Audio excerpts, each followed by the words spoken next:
Managing a hotel wasn't just a job for me. It was my life. I'm Grace, and this hotel was my world until he walked in.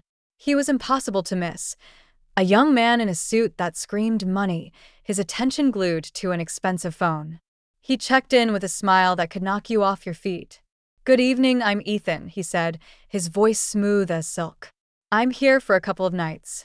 Anything interesting happening around here?" I found myself smiling back, a bit caught off guard by his charm. "Well, Ethan, the city's full of surprises. Depends on what you're looking for," I replied, handing him his key. Our chat was brief, but it sparked something. Maybe it was his curiosity or the way he seemed genuinely interested when I spoke.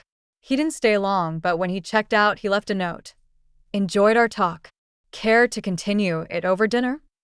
I hesitated, not used to mixing work with my personal life, but something about him drew me in. We met at a local restaurant, a cozy place where the chatter and clinking glasses made it feel like a bubble away from the world. "You really have this place dialed in, don't you, Grace?" he said with a smile as we sat down. I laughed, feeling oddly at ease. "Guess you could say I've had some practice." Dinner flew by as we talked about everything and nothing. He was an open book, or so it seemed, sharing tales of his travels and investments. When the conversation turned to me, I found myself opening up more than I usually would. I told him about losing my parents, about how it was just Mia and me against the world since I was 21. "That's a heavy load to carry, Grace." "You must be incredibly strong," he said, his eyes reflecting a mix of admiration and something else I couldn't quite place. I shrugged, brushing off the compliment. "We all play the hand we're dealt, right? Mia's been my priority. Our parents left us a little something, and I've been careful with it, made it grow bit by bit." He nodded, his expression thoughtful. "That's impressive. You've got a good head on your shoulders." As the night wore on, I realized I hadn't laughed this much in a long time. But when I tried to learn more about him, about his family, he'd skillfully changed the subject. "My folks and I don't see eye to eye. Let's just say they have their ideas about life, and I have mine," he said, a shadow crossing his face. I didn't press further. We all have our stories, our scars. As the evening drew to a close, I found myself not wanting it to end. There was something about Ethan, something that made me feel alive in a way I hadn't in years. My life with Ethan felt like a whirlwind, each day a new adventure. Every moment spent together was filled with laughter and dreams of the future. He had this way of making the ordinary seem extraordinary, turning simple dinners into unforgettable evenings. "Ethan, I still can't believe how fast everything is moving," I said to him one evening as we sat in our favorite little cafe, the one with the dim lights and cozy corners. He reached across the table, taking my hand in his. "Grace, when something feels right, why wait?" "I've never been sure of anything in my life," he replied, his eyes holding mine with an intensity that sent shivers down my spine. "I know, it's just everything's happening so fast. It's a lot to take in," I confessed, feeling a whirlpool of emotions swirling inside me. He squeezed my hand gently. "I get it, but trust me, Grace. I'm here for the long haul. I want to build a life with you, a future. And I want to start by making our wedding day the most memorable day of our lives." The way he spoke about our wedding, with such passion and certainty, it was hard not to get caught up in his vision. He painted a picture of a day so lavish and beautiful it took my breath away. "Imagine it, Grace, a ceremony that no one will forget, a celebration of our love. It's going to be perfect," he said, his voice filled with excitement. "And the honeymoon? You mentioned something about the most expensive hotel in the world," I asked, a mix of curiosity and apprehension in my voice. His smile widened. "Yes, it's all part of the plan. But I need you to trust me, to take this leap with me. Your savings for the wedding, my funds for the honeymoon, and our future home together. We'll make this a reality." I hesitated, the practical part of me screaming caution, but looking into his eyes, full of love and promise, I found myself nodding. "Okay, Ethan, let's do it. Let's make this wedding a day to remember." As the weeks flew by, the wedding preparations became all-consuming. Ethan was a man of action, taking care of every detail, ensuring that our day would be nothing short of spectacular. And as I watched him, so full of life and determination, I couldn't help but fall even deeper in love. Ethan, you're amazing. The way you're handling everything, I don't know how to thank you, I said to him one evening as we reviewed the list of guests and the lavish menu he'd planned. He pulled me close, his arms wrapping around me. Grace, seeing you happy is all the thanks I need. This wedding, it's just the beginning. Our life together is going to be even more beautiful. But amidst the whirl of excitement, there were moments when doubt crept in, whispering questions in the quiet of the night. Was I moving too fast? Was I getting swept away by the romance of it all? Every time those thoughts surfaced, Ethan's assurances were there to chase them away. His words, his promises, they were my anchor, holding me steady in the storm of uncertainty. The wedding prep had my days packed, but amidst the whirl of cake tastings and flower selections, I knew I needed Mia, my sister, my confidant, by my side. Since our parents passed, it had been us against the world, and her input meant everything to me, especially now. I called her up, hoping she could sneak away from the cafe she worked at. Hey, Mia, think you can ditch the aprons and coffee smells for some tulle and satin today? I half joked, my voice laced with hopeful anticipation. Mia's laughter came through the phone, light and familiar. For you, sis, I'll trade coffee stains for bridal trains any day. Give me an hour to wrap things up here and I'm all yours. The bridal shop was a wonderland of white and ivory, dresses cascading like waterfalls of lace and silk. As I tried on gowns, Mia's presence was a calming force in the storm of satin and sequins.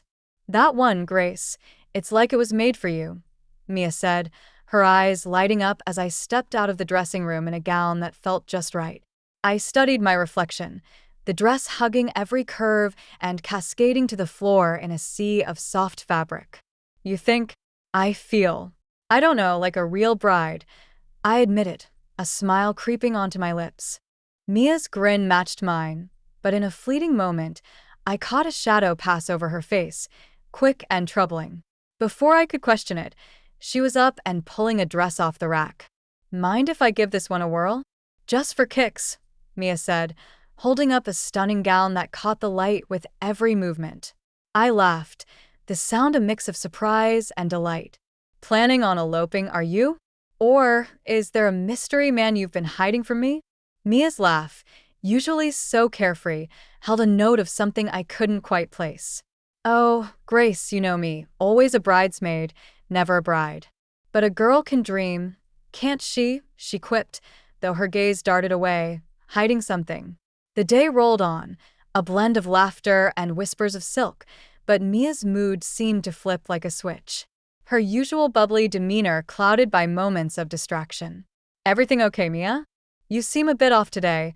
I probed gently, concern threading through my words. She was quick to dismiss it, a wave of her hand erasing my worries. It's nothing, really. Just cafe chaos.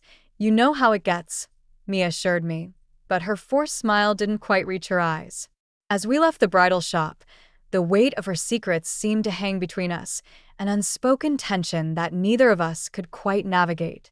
I wanted to believe it was just pre-wedding stress, maybe a spat with a troublesome customer, but the nagging in my gut told me it was something more.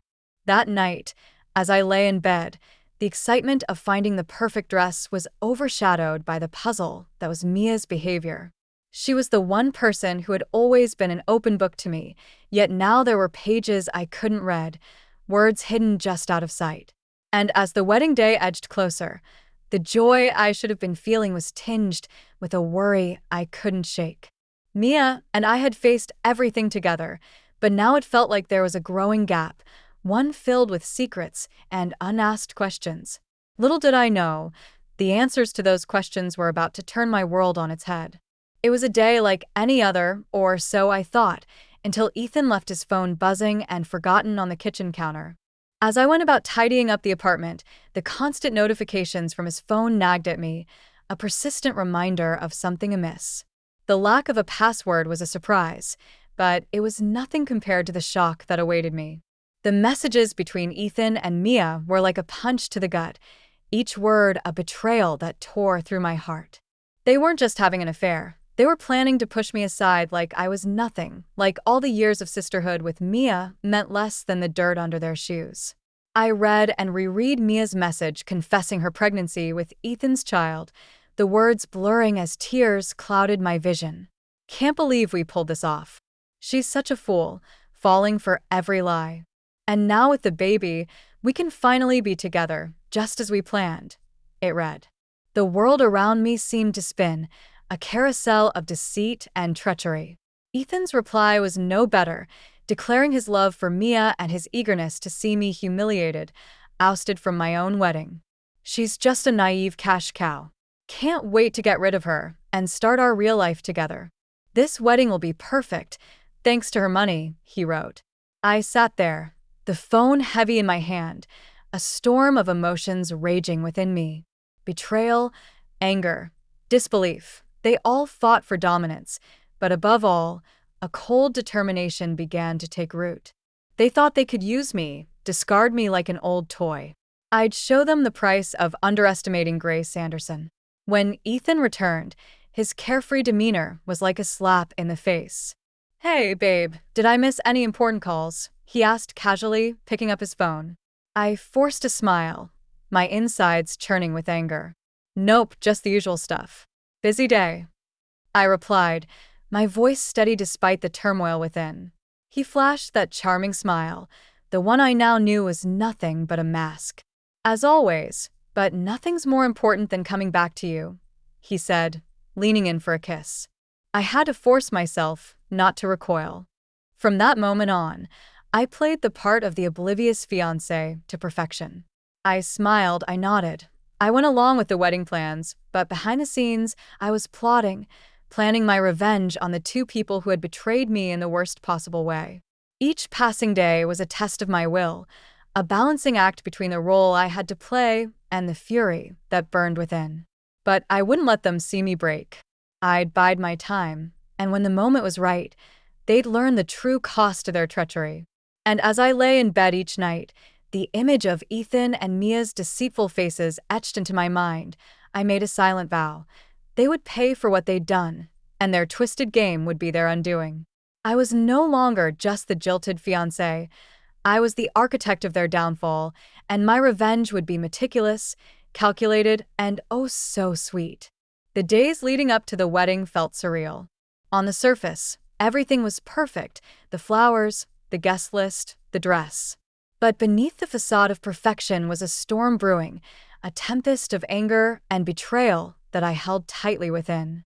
Ethan was his usual self, all smiles and affection, blissfully unaware of the storm he was about to sail into. Grace, everything's coming together so beautifully. This wedding is going to be the talk of the town, he said one evening as we reviewed the final preparations. I nodded, my smile practiced and polished. Yes, it's going to be a day to remember, I replied, the words laced with a meaning he couldn't possibly grasp. Mia was harder to face. The sister I had loved and protected was now a stranger, her every word and gesture a reminder of her betrayal. Yet I kept my mask firmly in place, the mask of the loving sister, blissfully ignorant of the knife she had planted in my back. Grace, you're handling everything so well. I don't know how you do it, Mia said one day as we finalized the seating arrangements. I looked at her, the sister I thought I knew, and forced a laugh. Oh, Mia, you know me, always had a knack for organizing chaos, I said, the irony of the statement not lost on me. As the wedding day drew closer, the tension became almost tangible, a tightrope I walked with precision and care. Ethan's phone was now always guarded, his conversations hushed and hurried, but it didn't matter. I had seen enough, knew enough. The morning of the wedding dawned clear and bright, a beautiful day for a beautiful disaster. As I got ready, the reflection in the mirror showed a bride, serene and poised, but behind the veil and the makeup was a woman on a mission, a woman who would no longer be a pawn in someone else's game. Mia's running late, huh? Ethan remarked casually, adjusting his tie. I met his gaze in the mirror, my eyes giving nothing away. Yes, but she'll be here. Wouldn't miss it for the world, I replied, the double meaning clear in my voice. He nodded, oblivious to the undercurrents. Well, she's always been a bit unpredictable, but today's about us, Grace, our new beginning. I turned to face him, my smile a masterpiece of composure. Yes, Ethan, a new beginning indeed, I said, my heart steeling itself for what was about to come. And as I walked down the aisle, the eyes of friends and family on me, I knew that this was it.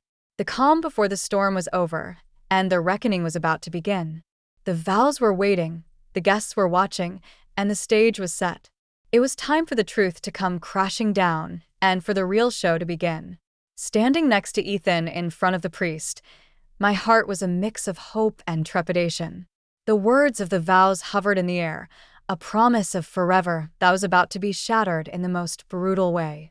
The guests, unaware of the storm about to break, watched us with smiles and teary eyes. But then the unimaginable happened. Mia, dressed in a bridal gown that mirrored my own, stormed down the aisle, her eyes locked on mine, not with sisterly love but with a cold determination that chilled me to the bone. Move aside, Grace. I'm the one who deserves to be here. Ethan loves me, and this child I'm carrying is his, Mia declared, her voice cutting through the stunned silence. The room erupted into whispers and gasps, the guests turning to each other in confusion and disbelief. Ethan, rather than showing any sign of shock or remorse, let out a hearty laugh, his true colors shining through the polished facade. Well said, Mia. Grace, you've been a good host, but this is where your part ends. Why don't you join the audience? This is Mia's moment now. Ethan jeered, his words dripping with mockery and contempt. The audacity of their betrayal, so public and so cruel, sent a shockwave through the crowd. But as the reality of the situation sank in, my reaction surprised everyone, including myself. I looked at Ethan, then at Mia, and smiled. Of course, why not? I wouldn't want to miss the show. After all, I did pay for it, I said, my voice calm, betraying none of the turmoil inside me. Mia and Ethan exchanged a confused glance, clearly not expecting such a composed response. The guests, too, were baffled, their eyes darting between us, trying to make sense of the surreal scene unfolding before them. As I gracefully took a seat among the guests, my head held high, the whispers grew louder. What's she up to? Is she really going to let this happen? The questions buzzed around the room like a swarm of bees, but I remained serene, a statue amidst the chaos. Ethan and Mia, now standing together at the altar, looked unnerved.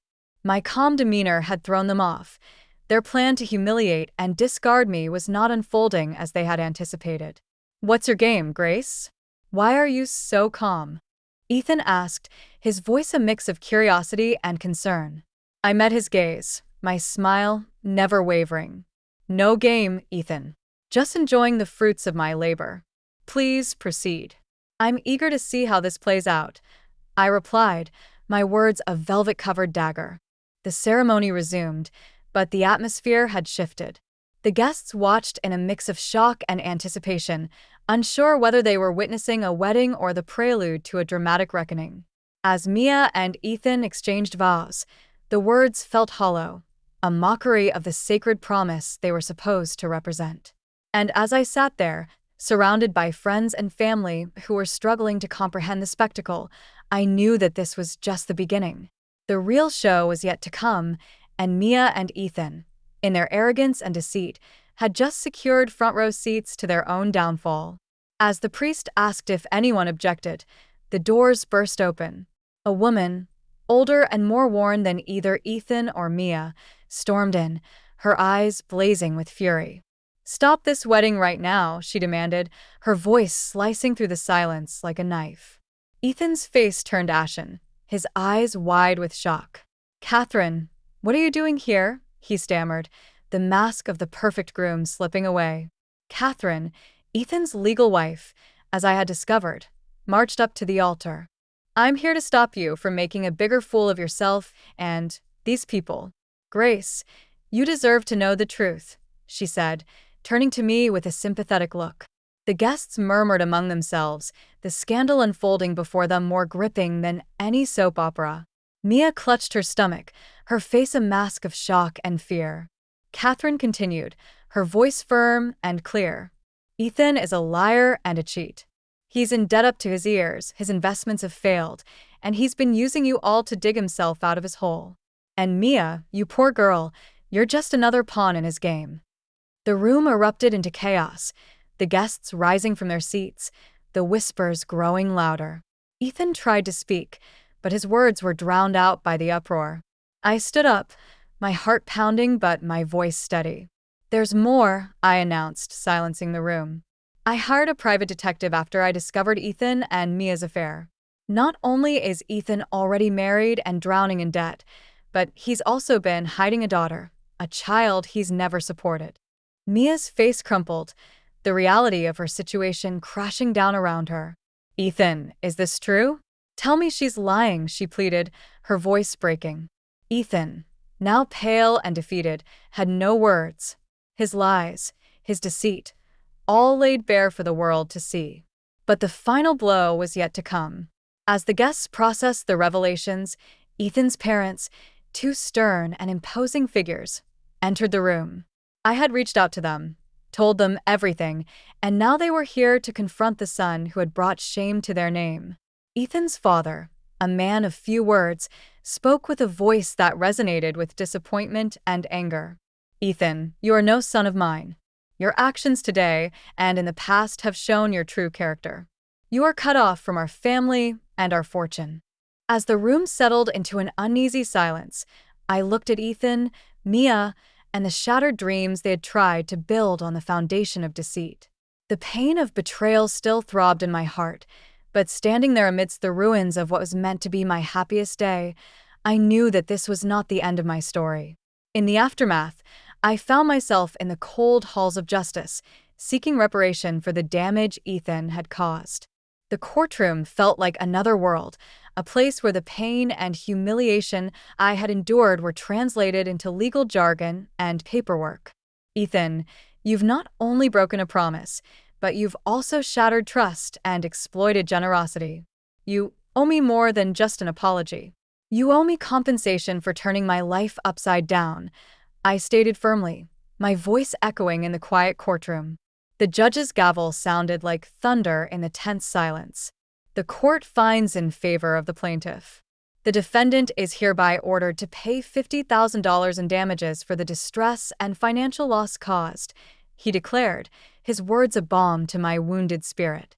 As I walked out of the courtroom, the burden of the past months felt lighter. Justice had been served, but the road to healing was just beginning. Ethan's troubles didn't end with me. Catherine, his legal wife, fueled by hurt and fury, launched her own legal battle, demanding compensation for his infidelity and neglect of their child. The once suave and confident man was now entangled in a web of his own making, his lies and deceit finally catching up to him. Mia, my sister, the person I had trusted and loved more than anyone, found herself alone and abandoned. Ethan had fled the city, leaving her to face the consequences of their actions. She was pregnant and scared, a far cry from the carefree and happy girl she once was. Grace, I know I don't have the right to ask for your forgiveness, but I'm lost and I don't know what to do, Mia pleaded one day, her eyes filled with tears. I looked at her, the sister I once would have done anything for. Mia, you were my family, my blood. But what you did, it's not something I can just forget or forgive. You chose your path, and now you have to walk it, just like I'm walking mine. The distance between us was more than just physical. It was a chasm filled with betrayal and hurt, too wide and too deep to ever bridge again. Life moved on, but the scars of those tumultuous months remained. I focused on rebuilding my life, on finding peace in the simple things. I had loved and lost, trusted and been betrayed, but through it all, I had survived. And as I looked back on everything that had happened, I realized that the most important journey was the one I was taking within myself, a journey of healing, of rediscovering my strength, and of learning to trust and love again.